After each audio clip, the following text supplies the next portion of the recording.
وعلى آله وصحبه وسلم تسليما. Amma ba'd. Kaum muslimin dan muslimat jamaah Masjid Ulul Albab yang semoga senantiasa dirahmati oleh Allah Subhanahu wa taala. Alhamdulillah, tentunya puji dan syukur haruslah senantiasa kita panjatkan pada Allah Subhanahu wa taala, karena begitu banyak nikmat dan karunia yang Allah Subhanahu wa taala berikan kepada kita,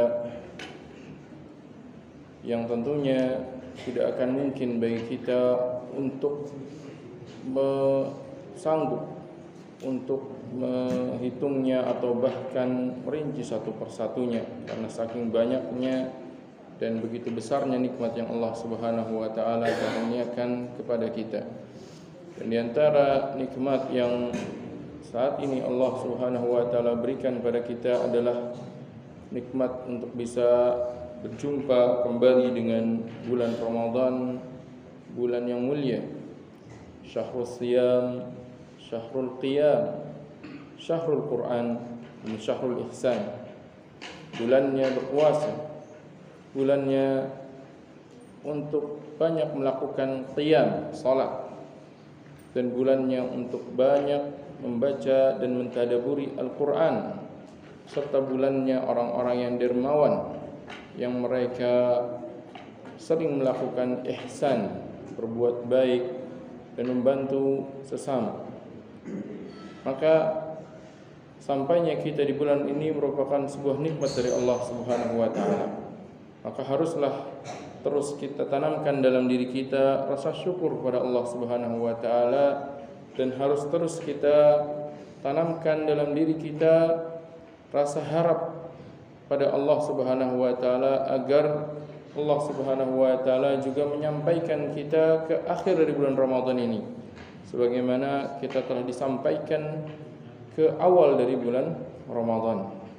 Maka tentunya rasa harap, permohonan kita kepada Allah Subhanahu wa taala haruslah terus semakin dibesarkan, dan Allah Subhanahu wa taala perintahkan kepada kita untuk berdoa. Wa qala rabbukum ud'uni astajib lakum innal ladzina yastakbiruna an ibadati sayadkhuluna jahannama dakhirin. Dan Rabb kalian mengatakan, ud'uni, berdoalah kepadaku, mintalah kepadaku. Allah yang memerintahkan kita untuk meminta kepadanya.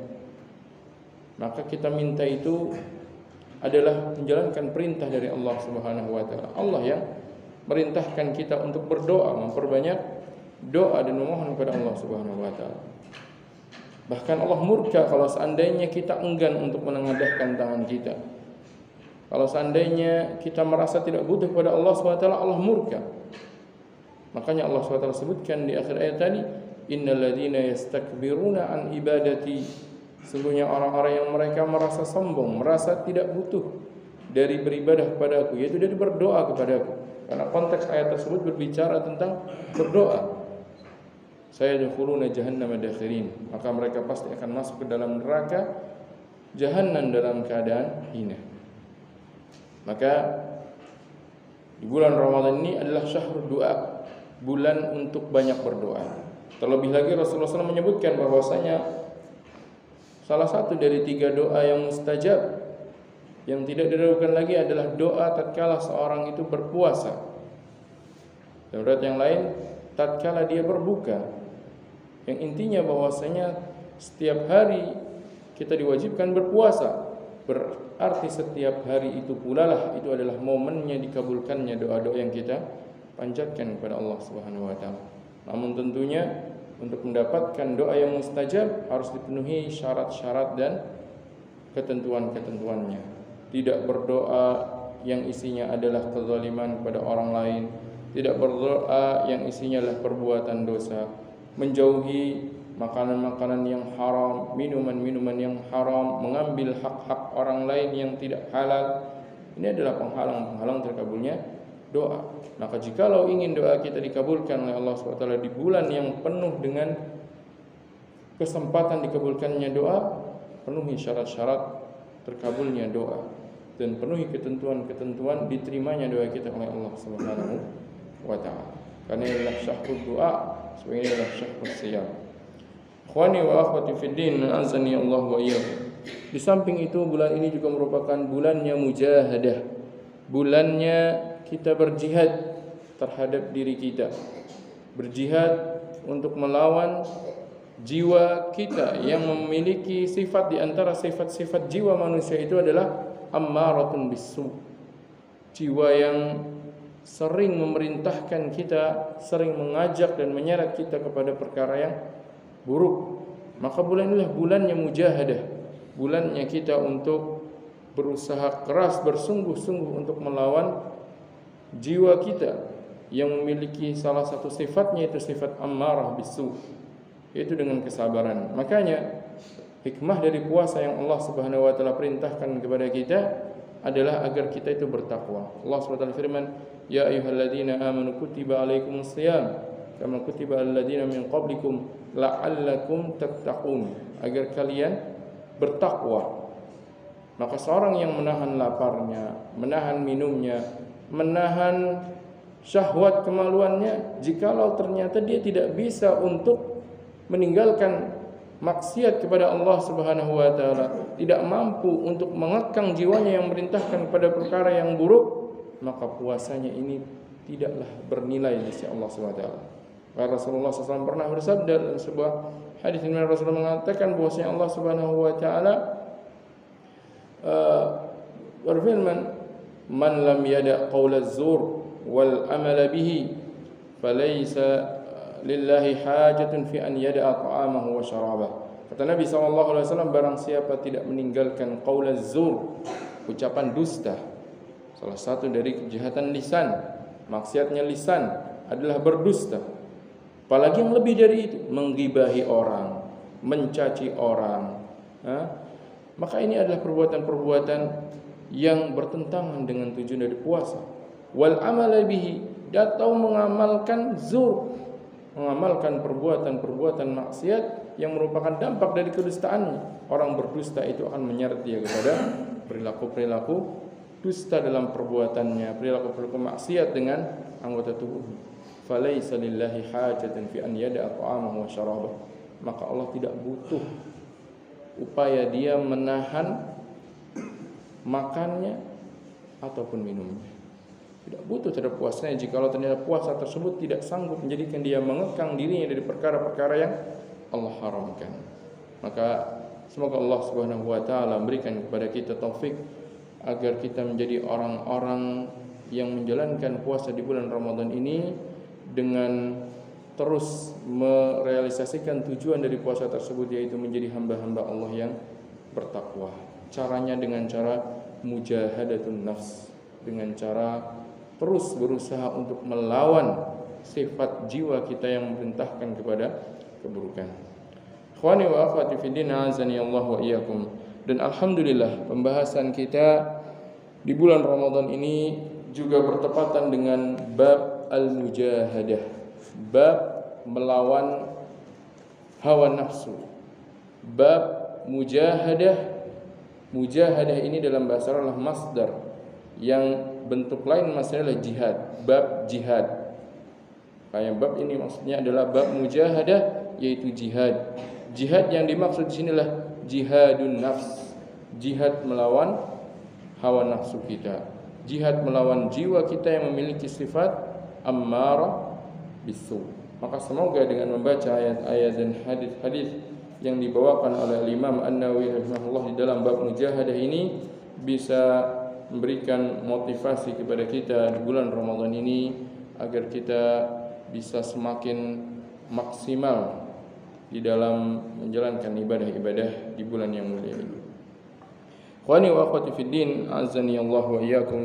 Kita masuk pada pembahasan dari kitab Riyadhus Shalihin min kalami Sayyidil Mursalin pada bab yang ke-11, yaitu bab al-mujahadah. Al-mujahadah ini masdar dari jahada yujahidu mujahadatan wa jihadan. Kalau kita pernah dengar kata jihad, maka jihad itu kata lainnya yang semakna, yang bentuk masdarnya adalah mujahadah. Kalau kita sering pernah dengar kata jihad, maka mujahadah ini semakna dengan jihad. Apa maksudnya mujahadah? Apa maksudnya jihad? Jihad atau mujahadah artinya adalah mengerahkan upaya, mengerahkan tenaga dan usaha kita untuk melawan musuh. Itu namanya mujahadah. Mengerahkan upaya kita, usaha kita, tenaga kita, kemampuan kita, kita kerahkan untuk melawan sesuatu yang menjadi musuh kita atau sesuatu yang menghalangi kita dari sebuah tujuan kita, kesuksesan kita, keberhasilan kita. Itu namanya al-mujahadah. Berarti mujahadah ini butuh kepada kesungguhan karena kita harus mengerahkan upaya. Makanya ketika seorang ulama dia mengerahkan ilmunya, mengerahkan upayanya untuk mencapai sebuah kesimpulan hukum syariat, itu dinamakan ijtihad. Diambil dari kata juhdun jahada, mujahadah jihadan. Kalau mujahadahnya kemampuannya bukan kemampuan fisik, maka ijtihad bersungguh-sungguh, yaitu bersungguh-sungguh mengerahkan kemampuannya, keilmuannya untuk mencapai sebuah kesimpulan dari hukum syariat, dinamakan ijtihad. Kalau mujahadah, maka dia mengerahkan kemampuannya untuk melawan sesuatu yang menghalangi dia dari jalannya. Itu namanya mujahadah.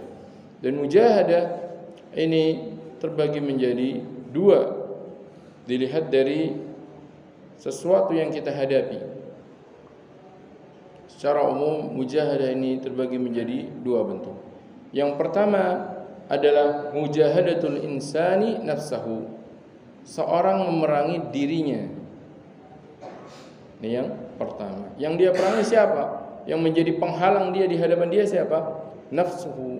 Itu jiwanya itu, dirinya itu sendiri. Karena di antara sifat nafsul bashar, di antara sifat yang dimiliki jiwa manusia ini adalah ammarah. Jiwa kita miliki jiwa.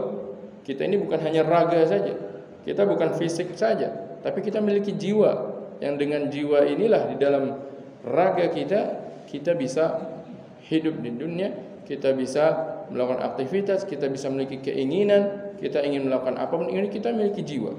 Dan jiwa manusia ini memiliki beberapa sifat. Kadang ada sifat ini yang lebih dominan, kadang ada sifat itu yang lebih dominan. Di antara sifatnya yang pertama, sifat ammarah bisu. Inna nafsa ammaratun bisu. Sungguh jiwa ini ammarah. Ammarah itu yaitu yang sering memerintahkan. Merintahkannya apa? Merintahkan kepada keburukan. Ini sifat pertama yang dimiliki jiwa manusia di antara sifat-sifat. Ada sifat lain yang sifat ini mulia dimiliki orang beriman, yaitu apa? Mutmainnah. Jiwa yang mutmainnah. Ya ayyatuhan nafsul mutmainnah, irji'i ila rabbiki radiyatan mardiyah. Wahai jiwa yang mutmainnah, jiwa yang tenang. Kalau jiwa yang mutmainnah, tenangnya dengan apa? Ketika dia memiliki keimanan di dalam dirinya. Itu jiwa yang mutmainnah. Ada sifat lain yaitu lawwamah. Jiwa lawwamah yang terus mencela hadap dirinya sendiri, mencela apa yang tidak dia dapatkan. Ini jiwa manusia. Kita ini memiliki karakter-karakter, sifat-sifat yang semua itu sebenarnya sifat itu adalah berasal dari sifat yang ada pada jiwa kita.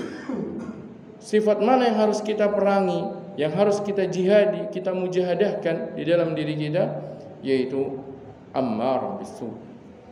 Sifat yang terus mengajak kepada keburukan. Maka itu bentuk mujahadah yang pertama, yaitu mujahadatul insani nafsahu. Memerangi dirinya sendiri. Dan bentuk yang pertama ini, bentuk kita di dalam mujahadah terhadap diri sendiri, ini pun ada dua bagian. Ada dua bagian. Yang pertama adalah dia memerangi dirinya agar mau untuk melaksanakan ketaatan kepada Allah Subhanahu wa taala. Itu perangi dirinya yang memiliki sifat malas, yang memiliki sifat berat untuk melakukan ketaatan. Ini namanya mujahadah fi taatillah. Dia memerangi dirinya, memerangi jiwanya yang merintah kepada keburukan. Dia paksa dirinya untuk mau melakukan ketaatan kepada Allah Subhanahu wa taala. Bulan Ramadan ini bulan berpuasa. Kita tahu berpuasa seorang tidak makan, tidak minum siang hari. Lemas. Tenaga berkurang. Inginnya tidur saja, santai saja. Nah, kita harus memerangi rasa malas ini, memerangi diri kita, jiwa kita yang mengajak kita kepada tidur saja dengan cara apa? Isi waktu siang dengan amal-amal ibadah yang lain. Kalau dia bisa membaca Al-Quran, baca Al-Quran. Kalau sudah jenuh membaca Al-Quran, lakukan sholat. Banyak sholat-sholat nafilah, banyak sholat-sholat sunnah. Sholat itu sholat nafilah bukan hanya sholat nafilah yang muqayyadah, tapi ada sholat nafilah yang mutlaqah, yang tiba-tiba dia lakukan tanpa adanya sebab. Kadang sholat ada yang adanya sebab, seperti misalkan sholat rawatib, qobliyah, ba'diyah, ada sebab, yaitu apa? Sebab dia melakukan sholat wajib, maka diiringi dengan sholat sunnah, entah sebelumnya atau setelahnya. Ada sholat di waktu duha karena datang waktu duha. Setelah zuhur, setelah ba'diyah zuhur, ada waktu senggang, luang, sudah membaca Quran, sudah letih, capek mulutnya baca Quran. Dia bisa mengerjakan sholat. Sholat sunnah apa? Sholat sunnah mutlaqah, sholat 2 rakaat. Yang penting kalau sholat sunnah mutlaqah tidak di waktu-waktu yang dilarang. Atau sholat sunnah yang muqayyadah, perbanyak sholat sunnah yang muqayyadah. Capek sholat, lakukan dengan zikir, subhanallah walhamdulillah wala ilaha illallah akbar. Capek, berdoa. Sudah banyak lagi, maka lakukan perbuatan ihsan kepada orang lain. Membantu orang, ada orang butuh bantuan, maka dia paksa dirinya untuk terus melakukan perbuatan ihsan dan ketaatan kepada Allah SWT. Itu namanya mujahadatun nafsi fi ta'atillah. Memerangi dirinya di dalam menjalankan ketaatan kepada Allah SWT. Itu bentuk yang pertama, mujahadatun nafs. Bentuk yang kedua, mujahadatun nafs adalah melawan dirinya, mengekang dirinya agar tidak melakukan perbuatan maksiat. Melarang diri dari perbuatan maksiat. Dia sedang berpuasa, pengennya ngobrol, tiba-tiba ngobrol menjurus ke arah gibahin orang. Berhenti, tahan. Ini namanya mujahadatun nafs, dari melarang perbuatan yang diharamkan. Kadang sedang asik ngobrol, pengen bikin orang tertawa, akhirnya membuat cerita-cerita yang dusta. Tahan ketika sudah akan masuk kepada kedustaan. Ini namanya mujahadatun nafs, di dalam mengekang dirinya tidak melakukan perbuatan yang haram. Ketika ada orang mencela dia ingin balas, maka tahan dengan cara mengatakan, ini shaim, saya ini sedang puasa, jangan memancing emosi. Itulah Rasulullah SAW mengajarkan kepada kita bagaimana kita mujahadatun nafs di bulan Ramadan ini. Maka mujahadatun nafs ini dilakukan dengan dua bentuk tadi. Yang pertama adalah memaksa diri kita untuk terus melakukan ketaatan. Yang kedua, mengekang diri kita dari melakukan perbuatan-perbuatan yang diharamkan.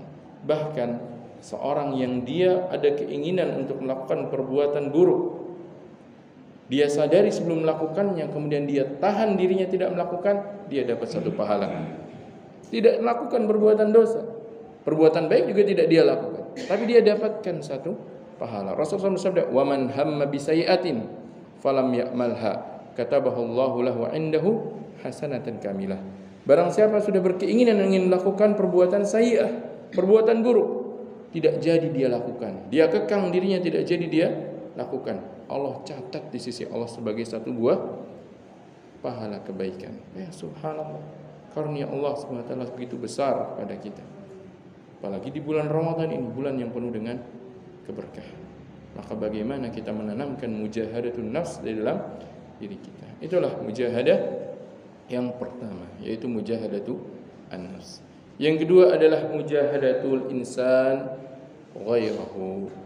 Seorang dia mengerahkan upaya untuk melawan halangan yang menghalangi tujuan dia, yang dimana halangan tersebut adalah orang lain, bukan dirinya lagi tapi orang lain. Ada kalanya kita harus berjihad melawan orang lain. Siapa orang lain ini? Ada dua yang harus kita lawan. Yang pertama adalah yang kita perangi ini dengan fisik, dengan kontak fisik, dengan senjata.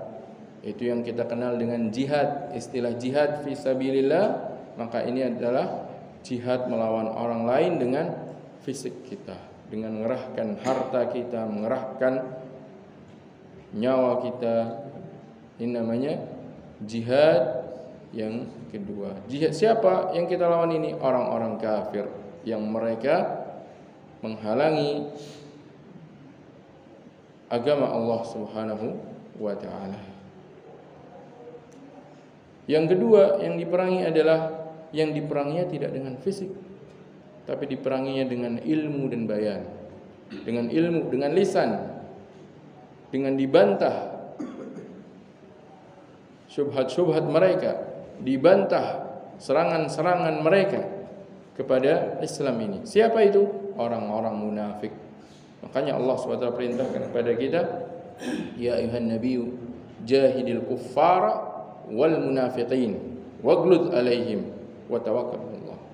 Wahai Nabi, perangilah orang-orang kafir dan orang-orang munafik. Orang munafik diperanginya tidak dengan fisik. Makanya Rasulullah SAW tidak membunuh orang-orang munafik di masa beliau. Bahkan Rasulullah SAW ketika ada sahabat ingin membunuh orang-orang yang sudah tampak kemunafikannya, apa kata Nabi SAW? Aku tidak ingin manusia mengatakan bahwasanya Muhammad membunuh teman-temannya sendiri.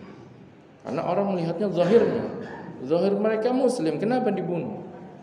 Ternyata mereka menyebarkan desas-desus yang justru memecah belah kaum muslimin, yang itu berasal dari kemunafikan mereka. Namun Nabi SAW tidak merangi mereka dengan fisik. Nabi SAW merangi mereka dengan ilmu dan bayan. Dijelaskan kesalahan mereka, dijelaskan tuduhan-tuduhan mereka, dijelaskan kedustaan-kedustaan mereka. Itulah jihad yang kedua dari jihadul ghair, jihad melawan orang lain, yaitu jihad melawan orang-orang munafik yang mereka ingin memalingkan kaum muslimin dari agama Allah Subhanahu wa taala. Dan keduanya jihad tersebut dua-duanya diperintahkan oleh Allah Subhanahu wa taala dalam firman Allah Subhanahu yang tadi disebutkan, ya ayuhan nabiyyu jahidil kuffara wal munafiqin waghlud alaihim. Wahai Nabi, perangilah orang-orang kafir dan perangilah orang-orang munafik. Dan jihad melawan orang-orang kafir itulah jihad yang dengan harta dan fisik, itulah jihadun akbar, jihad yang paling besar. Bahkan Nabi SAW menyebutkan dzirwatus sanamihil jihad. Islam ini puncak seperti dzirwatus sanam, yaitu seperti punuknya onta. Punuk onta itu bagian yang lebih tinggi dari badannya, adalah jihad. Kenapa? Karena jihad ini dilakukan untuk menyebarkan agama Islam. Jikalau orang-orang kafir mereka menghalau kaum muslimin untuk menyebarkan agama Allah di muka bumi ini. Namun sebelum masuk kepada jihad yang akbar, kita diperintahkan terlebih dahulu untuk melakukan jihad yang asgharnya, yaitu apa? Jihadun nafs, jihad melawan jiwa kita sendiri. Karena tidak akan mungkin seorang melakukan jihadun akbar sebelum dia melawan hawa nafsunya sendiri. Semoga Allah SWT menjadikan kita termasuk orang-orang yang memberikan taufik untuk terus mujahadah melawan jiwa kita yang merintahkan kepada keburukan, yang mengajak kita kepada malas melakukan ketaatan. Dan semoga Allah SWT juga memberikan kepada kita taufik untuk bisa mendapatkan pahala berjihad dengan jihad yang akbar. Akhwani wa akhwati fid din, azani Allah wa iyyakum. Itu adalah makna mujahadah yang disebutkan oleh para ulama. Dan di dalam bab ini mujahadah yang dimaksud adalah makna jihad yang pertama, yaitu jihadul insani nafsahu. Orang dia berjihad melawan hawa nafsunya, melawan jiwanya sendiri yang mengajak kepada kemalasan untuk beribadah atau bahkan menyeret dia kepada perkara maksiat. Al-Imam An-Nawawi rahimahullah membawakan beberapa ayat-ayat Al-Qur'an di sini yang menunjukkan perintah untuk mujahadatun nafs, dan juga hal-hal yang bisa memotivasi kita untuk terus mujahadatun nafs. Yang pertama, firman Allah Subhanahu wa taala dalam surat Al-Ankabut ayat yang ke-69. Allah Subhanahu wa taala berfirman,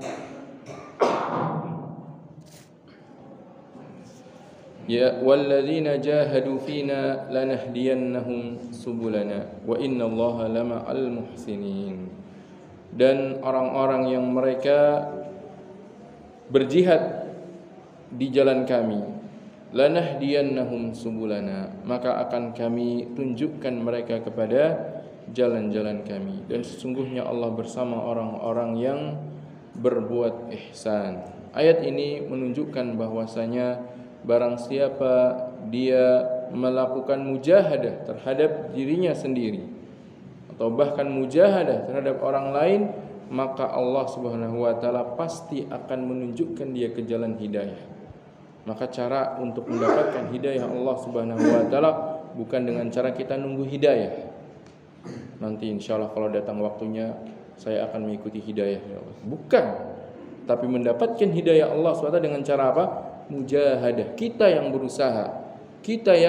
berusaha untuk mengejar hidayah, mengejar petunjuk dari Allah Subhanahu wa taala. Petunjuk dari Allah sudah jelas, Allah sudah turunkan kepada kita Al-Qur'an. Bahkan bulan Ramadan ini dijadikan bulan Qur'an yang Allah Subhanahu wa taala firmankan, "Syahrul Ramadan alladzi unzila fihi al-Qur'an hudan lin-nas wa bayyinatin minal huda wal furqan."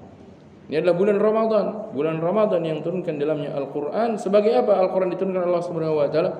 Hudan linnas, sebagai hidayah bagi manusia. Wa bayyinati minal huda wal furqan, dan sebagai bukti al-bayyinah, bukti yang nyata dari al-furqan, yaitu sesuatu. Al-furqan dikatakan al-furqan, kenapa al-furqan?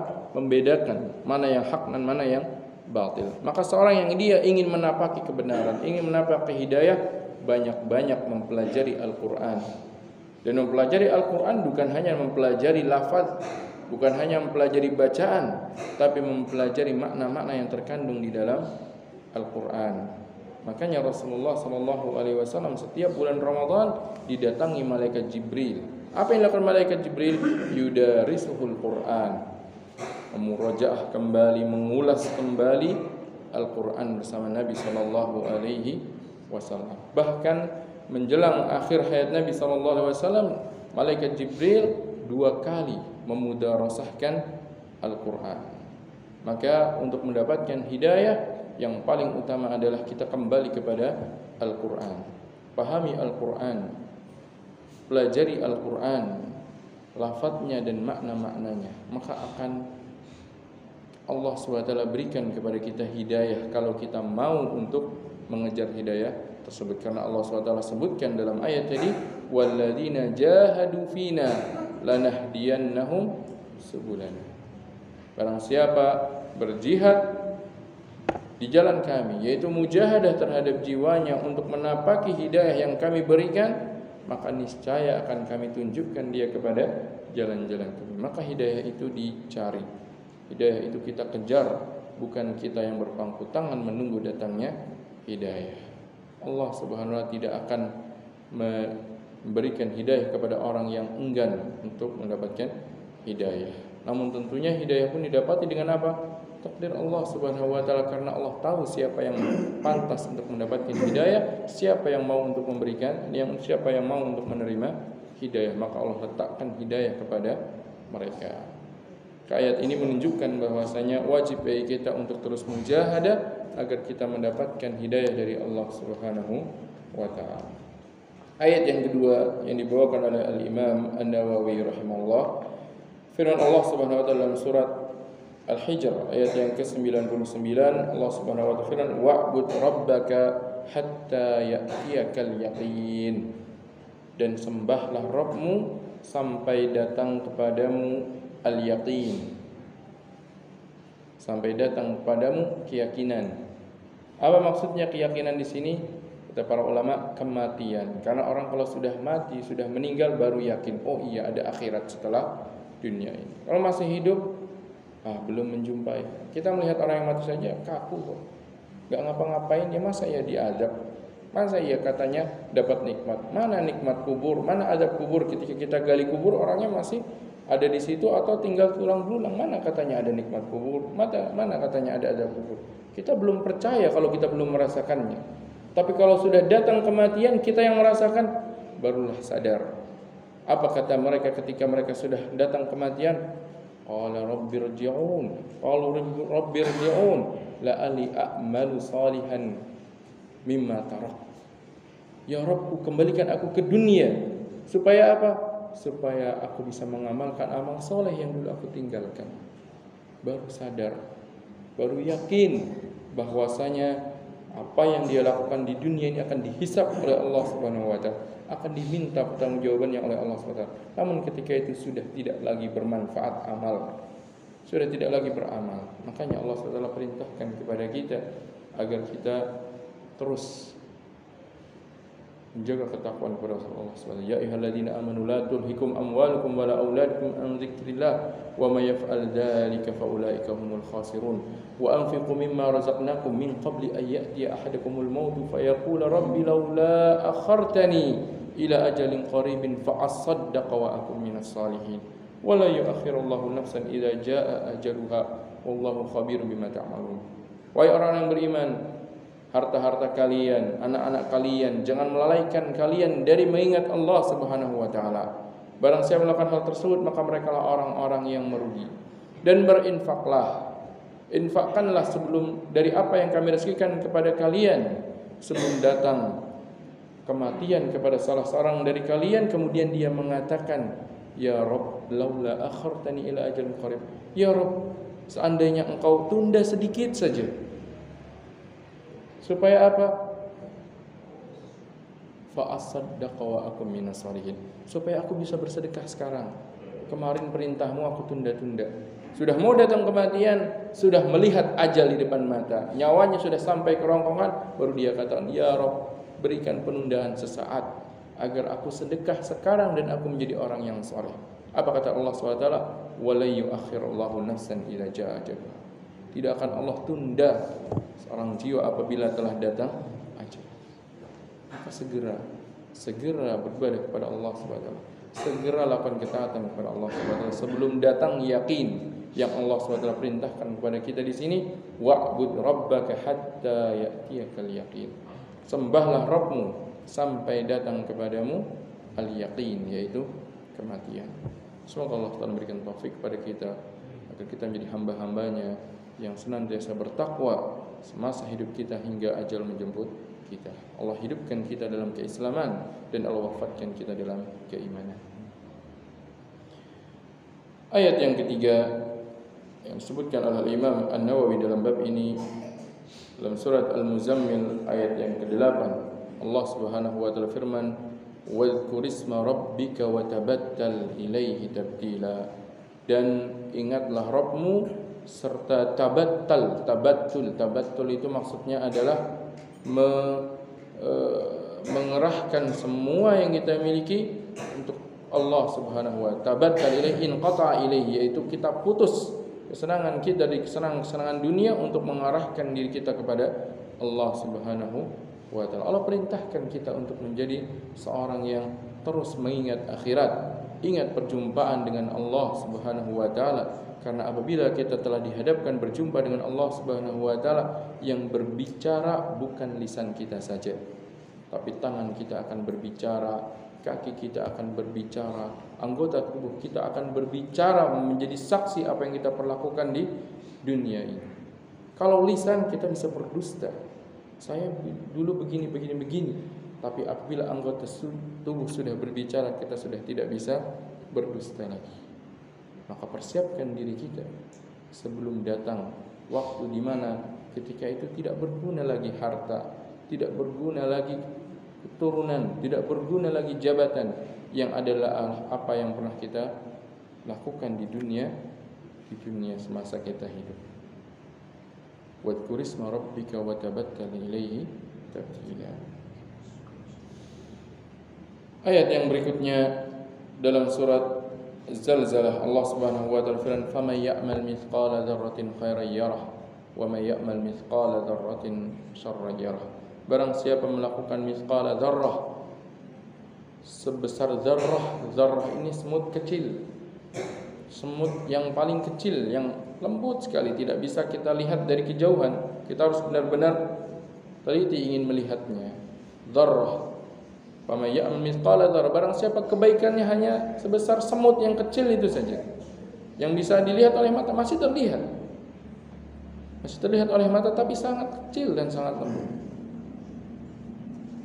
Yarah, maka niscaya dia akan mendapatinya kelak di akhirat. Apa yang kita perbuat di dunia, meskipun hanya sekedar apa? Hanya sekedar membantu orang untuk mengambilkan tongkatnya yang jatuh, ini adalah sebuah kebaikan yang di akhirat kita akan mendapatkannya. Kita akan menjadi orang yang melihat kebaikan yang pernah kita lakukan di dunia. Kalau di dunia mungkin kita sudah lupa. Saya enggak tahu dulu pernah melakukan kebaikan apa. Tapi Allah Subhanahu wa ma kana rabbuka nasiya. Rabbmu itu tidaklah lupa terhadap apa yang dilakukan oleh para hambanya. Wa may ya'mal mithqala dzarratin syarran yarah. Sebaliknya, kejelekan apapun sekecil zarrah itu pun pasti akan kalian lihat. Itulah namanya hisab. Ketika setiap hamba akan dihadapkan di hadapan Allah Subhanahu wa taala, dihisab amalannya. Hisab itu apa? Hisab itu semuanya di audit apa yang dilakukan di dunia. Amal baik, amal buruk, sekecil apapun, kapanpun waktunya, dimanapun, semua akan dipaparkan kepada dia. Semua akan dipaparkan yang pernah dia lakukan. Sehari saja ada 24 jam. Kita enggak tahu setiap detik kebaikan apa yang kita lakukan, keburukan apa yang kita lakukan. Sulit untuk menghitung. Tapi Allah Subhanahu wa taala mengetahui itu dan mencatat itu dan akan memaparkan semua itu kepada kita. Makanya sebagai seorang hamba yang beriman, apa nikmat yang diberikan kepada kita kelak di akhirat? Diberikan kepada orang yang beriman hisaban yasira, hisabnya mudah. Apa maknanya hisabnya mudah? Hisabnya mudah bukan tidak dihisab. Tidak dihisab keutamaan lain yang didapatkan oleh orang-orang yang dijanjikan oleh Nabi sallallahu alaihi wasallam 70.000 orang. Tidak dihisab, selamat, tidak dihisab, langsung masuk surga langsung. Tapi selebihnya kaum muslimin bukan hanya sejumlah itu. Dihisab oleh Allah Subhanahu wa taala. Setiap amalan yang dilakukan akan ditanya, dipaparkan kepada dia. Engkau pernah melakukan begini di waktu begini dan mengakui. Maka ketika itulah kita akan mengatakan atau kita akan menduga kita akan binasa. Namun orang yang beriman, Allah Subhanahu wa taala mengatakan fasaufa yuhasabu hisaban yasira. Orang yang beriman dia akan dihisab dengan hisab yasira. Apa hisab yasira? Kata para ulama, hisab yasira dipaparkan amalannya kemudian Allah tutupi. Qad satartuha kama satartuha laka fid dunya. Aku tutupi semua ini. Tidak diberikan hukuman untuk semuanya. Allah ampunkan. Itulah yang didapatkan orang-orang yang beriman. Adapun orang-orang yang kafir, ditampakkan amalan mereka, kebaikan yang mereka lakukan di dunia ditampakkan, keburukan ditampakkan. Ketika ditimbang lebih berat keburukan, karena Allah Maha Adil. Allah tidak akan menyia-nyiakan kebaikan dilakukan siapapun. Hanya saja kalau timbang-timbang antara kebaikan dan keburukan yang dilakukan manusia itu lebih banyak. Adapun orang yang beriman, keburukannya lebih banyak, namun Allah Subhanahu wa taala memberikan karunia berupa ampunan kepada mereka. Adapun orang-orang kafir, mereka dibiarkan sesuai apa yang mereka lakukan. Tidak Allah berikan ampunan dan pastinya keburukannya lebih berat. Makanya kalau dikatakan Allah tidak adil, kenapa orang kafir disiksa? Disiksa karena mereka memang lebih banyak perbuatan buruknya dibandingkan perbuatan baiknya. Adapun orang-orang yang beriman, bukan adil lagi yang Allah perbuat kepada orang yang beriman, tapi karunia dan rahmat kasih sayang yang Allah berikan. Subhanallah, besar karunia Allah. Makanya kita harus senantiasa memuji Allah. Setiap salat kita mengucapkan Alhamdulillahirabbil alamin. Apa maknanya alhamdulillah? Memuji Allah. Semua pujian itu hanya untuk Allah Subhanahu wa taala. Tidak ada yang layak dipuji karena kesempurnaannya melainkan hanya Allah Subhanahu wa taala. Faman ya'mal mithqala dzarratin khairan yarah wa man ya'mal mithqala dzarratin syarran yarah. Harus kita terus hadirkan ayat ini dalam diri kita supaya kita ingat ingin melakukan kebaikan apa, keburukan apa, udah enggak usah ragu lagi. Kebaikan dilakukan, keburukan sekecil apapun tinggalkan, karena nanti kita akan diminta pertanggungjawabannya. Ayat yang berikutnya dalam surat Al-Muzammil ayat yang ke-20, Allah Subhanahu wa taala firman, "Wa ma tuqaddimu li anfusikum min khairin tajiduhu indallah wa khairan wa a'zama ajra." Dan apa yang kalian lakukan berupa kebaikan-kebaikan di dunia ini, niscaya akan kalian dapati di sisi Allah. Didapati apa? Khairan, huwa khairan, lebih baik kalian dapatinya. Makanya Nabi SAW pernah bersabda, "Wa man hamma bi hasanatin fa amilaha katabahu Allahu asyra hasanatin ila 700 dha'fin." Barang siapa tumbuh keinginan untuk melakukan hasanah, perbuatan baik, baru keinginan, kemudian dia realisasikan, dia lakukan, maka ditulis oleh Allah Subhanahu wa taala 10 kali lipatnya. Dalam ayat Al-Quran Allah SWT berfirman, "Wa man jaa'a bil hasanati falahu asyru amsalihha." Barang siapa melakukan kebaikan, baginya 10 kali lipat. Bayangkan, ini bukan adil namanya. Orang ngasih 1000 dibalikin 10.000. Orang itu yang ngasih 10.000 bukan adil, tapi dia apa? Dermawan sekali, pemurah sekali pada kita. Kalau adil itu kita ngasih 1 dibalikinnya 1. Ini bukan adil lagi, tapi sangatlah rahim, sangatlah karim. Makanya di antara nama-nama Allah adalah Ar-Rahim, Al-Karim, Al-Jawad, yang sangatlah dermawan. 10 kali lipatnya. Huwa khairan wa a'zama ajra. Bahkan pahalanya lebih besar. Lebih besarnya gimana?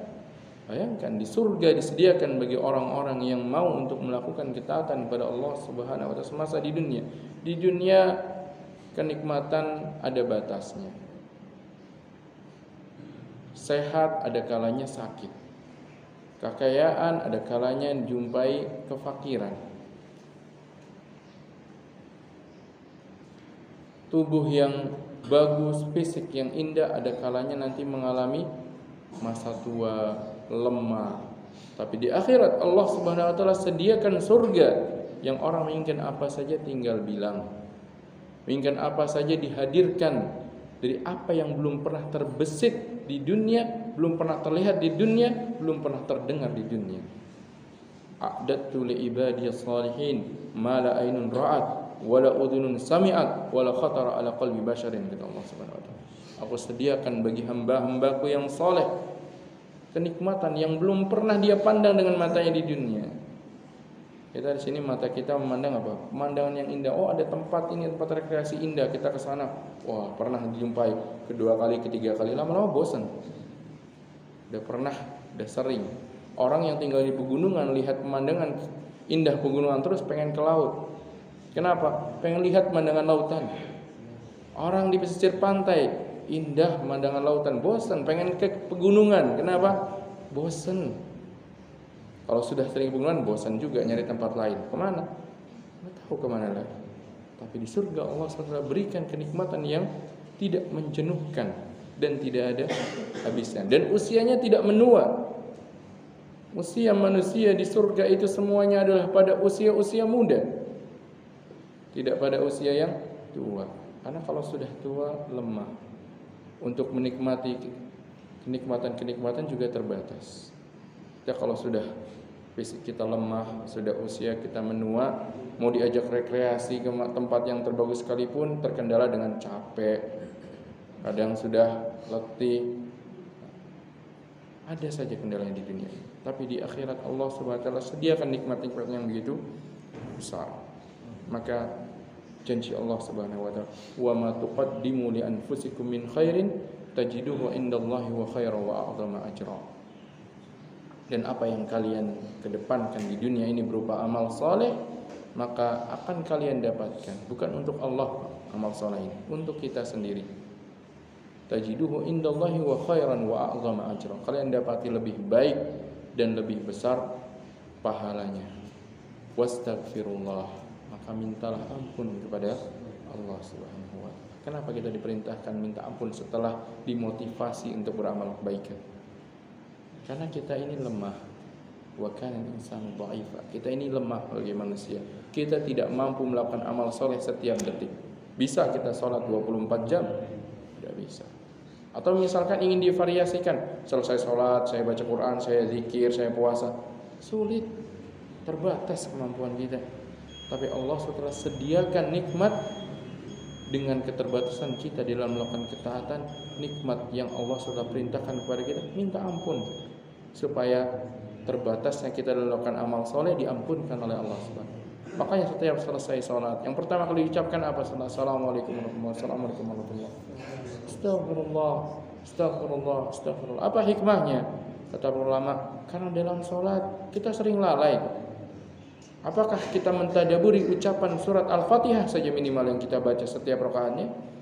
Mungkin kita tadaburi dari 100% yang harus kita tadaburi, mungkin 90-nya, 80-nya, syukur-syukur 50. Kadang sudah sampai ayat keberapa kita juga sudah kemana pikirannya. Kita ini sering melakukan kelalaian, sering ghaflah, namun Allah Subhanahu wa taala Maha Pengampun. Allah perintahkan kepada kita minta ampun. Caranya dengan apa? Menyempurnakan kekurangan yang kita miliki. Kita dianjurkan untuk melakukan amal-amal nafilah, amal-amal yang sunnah, supaya bisa terlengkapilah kekurangan-kekurangan yang kita lakukan, dan kita diperintahkan untuk banyak-banyak beristighfar. Makanya dengan istighfar Allah SWT akan berikan kepada kita kekuatan iman. Dengan istighfar Allah SWT akan berikan kepada kita rezeki. Allah SWT firman, mengisahkan ucapan Nabi kepada kaumnya. Salah seorang Nabi di antara Nabi-Nabi kepada kaumnya, wa ya qaumi istaghfiru rabbakum thumma tubu ilaihi yursilis samaa 'alaikum midrara wa yazidkum quwwatan 'ala quwwatikum. Dan wahai kaumku, beristighfarlah kepada Rabb kalian, kemudian bertaubatlah kepadanya, niscaya Allah akan kirimkan hujan yang deras. Nikmat ketika kekeringan, butuh minuman, butuh tumbuhan itu tumbuh dengan adanya air, hewan-hewan pun butuh minum. Ketika kekeringan banyak yang mati, tumbuh-tumbuhan, hewan, kita pun merasakan kesulitan air. Dengan banyak istighfar, dengan bertaubat, yursilis samaa 'alaikum midrara. Allah akan utus hujan yang deras. Wa yazidkum quwwatan 'ala quwwatikum, dan Allah akan tambahkan kekuatan kepada kekuatan yang kalian miliki. Maka banyak-banyak istighfar. Dan tentunya banyak-banyak istighfar bukan istighfar di lisan, tapi dengan juga menghadirkan hati kita. Ketika kita beristighfar, kita tanamkan dalam diri kita bahwasanya kita ini banyak kelalaian. Makanya kita minta ampun dari kelalaian yang Allah Subhanahu wa taala firmankan. Bahkan Nabi SAW ketika ditanya oleh Aisyah melihat Nabi SAW sholat malam sampai kakinya ini retak-retak karena saking lama berdirinya. Kita lihat kalau saking lama berdiri kaki terasa bengkak-bengkak. Nabi SAW sudah sampai pecah-pecah. Apa yang dikatakan Aisyah? Ditanya Aisyah, ya Rasulullah, wahai Rasulullah, bukankah Allah telah mengampunkan dosa-dosamu yang telah lalu dan yang akan datang? Apa kata Nabi SAW? Wahai Aisyah, afala akunu abdan syakura, apa enggak boleh saya ini menjadi hamba yang bersyukur, ingin terus bersyukur setelah mendapatkan nikmat. Makanya orang-orang pilihan yang telah mendapatkan label diampunkan dosa-dosanya yang telah mereka lakukan, dan apa yang akan mereka lakukan, mereka adalah orang-orang yang memang mereka ini bersyukur. Allah melihat kepada hati mereka. Allah tahu meskipun diberikan keutamaan tersebut, mereka akan menjadi hamba-hamba Allah yang terus bersyukur. Dan penghulu mereka Nabi SAW. Kemudian juga selain Nabi SAW ada orang-orang yang telah diampunkan dosa-dosanya. Siapa mereka? Di antaranya Ahlu Badr, para sahabat yang mereka mengikuti perang Badar. Allah SWT katakan bahwasanya Nabi SAW mengabarkan bahwasanya Allah telah melihat kepada hati mereka. Kemudian Allah katakan kepada para sahabat yang menghadiri perang Badar, lakukan apa yang kalian inginkan, telah aku ampunkan dosa-dosa kalian. Subhanallah. Makanya ada kisah seorang sahabat, dia ketika itu ikut perang Badar. Kemudian menjelang Fathu Makkah, dia ini khawatir terhadap harta keluarganya yang masih ada di Mekah. Dia ingin bocorkan informasi kedatangan Nabi SAW ke Mekah, ke keluarga yang ada di Mekah. Ketahuanlah dengan para sahabat, ditangkap. Apa para sahabat yang lain melihat kepada dia? Dia munafik, ingin membocorkan berita kaum muslimin. Apa kata Nabi SAW? Suruh lepaskan. Kenapa? Karena dia telah menghadiri perang Badar. Khabbab. Khabbab. Subhanallah. Yang dia lakukan bukan ingin mencelakai kaum muslimin, tapi khawatir terhadap keluarga dan hartanya yang ada di Mekah. Nggak ada lagi yang melindunginya. Khawatir nanti apa? Kaum muslimin nggak tahu kalau itu adalah keluarganya Khabbab, hartanya Khabbab, nanti dijadikan rampasan. Makanya ketika itu Khabbab khawatir, bukan ingin mencelakai kaum muslimin. Maka Nabi SAW memberikan rekomendasi bahwasanya dia ini telah diampunkan dosa-dosanya, dan Allah telah melihat kepada hatinya sebelum Allah mengatakan telah diampunkan dosa-dosanya. Supaya subhanallah, itulah hatinya para sahabat yang mereka senantiasa mujahadatun nafs, senantiasa bermujahadah. Makanya dikatakan bahwasanya dia katakan oleh Allah Subhanahu wa taala, kuntum khaira ummatin ukhrijat linnas. Kalian adalah sebaik umat yang dikeluarkan oleh Allah, yang diciptakan oleh manusia, diciptakan oleh Allah di tengah-tengah manusia. Semoga Allah Subhanahu wa taala memberikan kepada kita kekuatan iman, menjadikan kita cinta kepada keimanan dan pada amal soleh, serta memberikan taufik kepada kita untuk mudah melangkahkan kaki kita, untuk mudah menggerakkan diri kita di dalam melakukan amal-amal ketaatan kepada Allah Subhanahu wa taala, baik di bulan Ramadan maupun di luar bulan Ramadan. Wa ni wafati fiddin azani Allah wa iyyakum. Ayat terakhir yang dibawakan oleh Imam Nawawi rahimahullah dalam bab ini sebelum masuk pada hadis, dalam firman Allah Subhanahu wa taala dalam surat Al-Baqarah ayat 273, Allah Subhanahu wa taala berfirman, "Wa ma tunfiqu min khairin fa innallaha bihi alim." Dan apa yang kalian infakkan berupa kebaikan, maka sesungguhnya Allah Maha mengetahui. Ini menunjukkan bahwasanya sekecil apapun seorang memberikan kebaikan atau bersedekah atau berinfak, dalam ayat ini dalam konteksnya berinfak, sekecil apapun, maka Allah SWT pasti mengetahuinya. Apa maksudnya mengetahui? Apakah sekedar diketahui oleh Allah saja? Enggak. Maksudnya adalah Allah pasti akan mengganjarnya, Allah pasti akan memberikannya. Makanya ketika disebutkan tentang sebuah amal soleh kemudian ditutup dengan bahwasanya Allah Maha mengetahui, yang harus kita tanamkan dalam diri kita apa? Ketika kita dengar bahwasanya Allah Maha melihat, Allah Maha mengetahui, berarti amal yang kita lakukan tidak akan pernah sia-sia. Tidak akan pernah sia-sia. Bahkan Nabi SAW menggambarkan kepada kita sebuah perkara sepele saja yang ini dinilai sebagai sebuah sedekah, yaitu apa? Wa imatatul adza anit tariqi sadaqah. Menyingkirkan gangguan dari jalan ini sebagai sebuah sedekah. Bahkan itu adalah selemah-lemahnya iman. Maka orang yang beriman itu tidak meletakkan gangguan di jalan. Bahkan sebaliknya, orang yang beriman menyingkirkan gangguan-gangguan di jalan yang seandainya bisa menghalangi orang yang lalu lalang atau bahkan mencelakai, mereka akan singkirkan. Itulah sifatnya orang-orang yang beriman, karena keimanan dia akan menjadikan dia menjaga hak Allah dan juga hak-hak manusia. Makanya ayat ini memberikan kepada kita sebuah motivasi agar jangan kita sepelekan sekecil apapun kebaikan. Meskipun dengan sekedar menyingkirkan gangguan, meskipun dengan sekedar apa? Memasang wajah yang ceria, wajah yang menunjukkan gembira ketika bertemu dengan seorang muslim. Ketemu dengan seorang muslim yang lain itu jangan pasang wajah yang masam, tapi kita pasang wajah yang menunjukkan kita itu senang bertemu dengan dia. Kenal nggak kenal, pokoknya Masya Allah, dia seorang muslim. Ketika dia seorang muslim, ketika dia seorang mukmin, dia adalah sahabat kita kelak di akhirat, insya Allah, di surga insya Allah.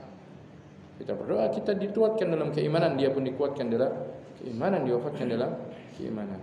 Makanya di antara doanya orang-orang yang beriman adalah mereka katakan, Rabbana ighfir lana wa li ikhwanina alladhina sabaquna bil iman wa la taj'al fi qulubina ghillan lil ladzina amanu. Rabb kami, ampunkanlah kami dan juga ampunkanlah saudara-saudara kami yang telah mendahului kami dalam keimanan. Mendahului kami dalam keimanan bisa jadi maksudnya adalah mereka lebih dahulu meninggal dari generasi-generasi sebelumnya. Bisa jadilah mereka adalah orang yang lebih dahulu beriman kepada kita. Wala taj'al fi qulubina ghillan lil ladzina amanu, dan jangan jadikan pada hati kami ini ghil. Apa itu ghil? Rasa hasad, rasa tidak senang terhadap orang yang beriman. Hasad ini penyakit yang berbahaya. Nabi SAW menyebutkan bahwasanya dabba ilaikum da'ul umami qablakum, akan merasuk pada kalian penyakitnya umat-umat terdahulu. Apa itu? Al-baghdha wal hasad, kebencian dan hasad. Fa innaha tahliqu ad-din, la aqulu tahliqu sya'ra walakin tahliqu ad-din. Karena hasad ini bukan memenggal kepala saja, bukan mencukur rambut saja, bukan menghabiskan rambut, tapi apa? Akan menghabiskan agama kalian. Maksudnya apa? Orang yang sudah terjangkit penyakit hasad, hasad ini akan menyeret dia kepada maksiat-maksiat yang lain, bahkan wal iyadzubillah lebih parahnya bisa sampai ke kufuran. Makanya Allah SWT sebutkan orang-orang ahlu kitab, orang-orang Yahudi itu kenapa tidak mau beriman? Karena hasad. Allah Subhanahu wa ta'ala hasadan min indi anfusihim min ba'di ma tabayyana lahumul haq. Apa sebab mereka tidak mau beriman kepada Nabi sallallahu alaihi wasallam? Hasadan min indi anfusihim, karena hasad dari diri mereka. Makanya enggak mau menerima kebenaran yang datang dari Nabi sallallahu alaihi wasallam, enggak mau menerima kebenaran yang datang dari orang yang beriman. Min ba'di ma tabayyana lahumul haq, setelah jelas bagi mereka kebenaran. Kenapa dikatakan hasad ini? Karena dia enggak senang kalau Nabi SAW yang bukan dari kaum mereka, yang bukan dari ras mereka, kok malah didapatkan wahyu pada mereka. Bahkan orang-orang beriman yang mengikuti Nabi SAW, mereka bisa mengikuti Nabi SAW, dijanjikan kebaikan.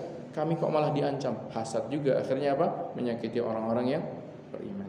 Maka hasad itu adalah tidak senang ketika ada orang mendapatkan sebuah nikmat dari Allah SWT. Nikmat itu bukan hanya harta, nikmat itu hidayah, itu nikmat.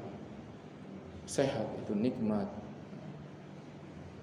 kelapangan itu nikmat, banyak nikmat-nikmat dari Allah Subhanahu wa taala. Maka semoga Allah Subhanahu wa taala menjadikan kita termasuk orang-orang yang selamat dari penyakit hasad tersebut, dan juga selamatkan dari orang-orang yang hasad, sehingga kita menjadi orang yang merealisasikan firman Allah Subhanahu wa taala dalam doa-doa mereka, wala taj'al fi qulubina ghillan lil ladzina amanu, dan janganlah kau jadikan pada hati kami hasad terhadap orang-orang yang beriman. Dan semoga Allah Ta'ala mengampunkan dosa-dosa kita, menjadikan kita orang-orang yang diampunkan dan dimerdekakan dari api neraka dengan datangnya bulan Ramadan ini. Dan semoga Allah Ta'ala juga memberikan pada nikmat untuk bisa sampai menyelesaikan bulan Ramadan ini dan keluar dari bulan Ramadan dalam keadaan diampunkan semua dosa-dosa yang kita lakukan. Allahumma sallallahu Nabi Muhammadin wa alihi wa sahbihi wa sallam. Demikian yang bisa kita bahas pada kesempatan pagi hari ini.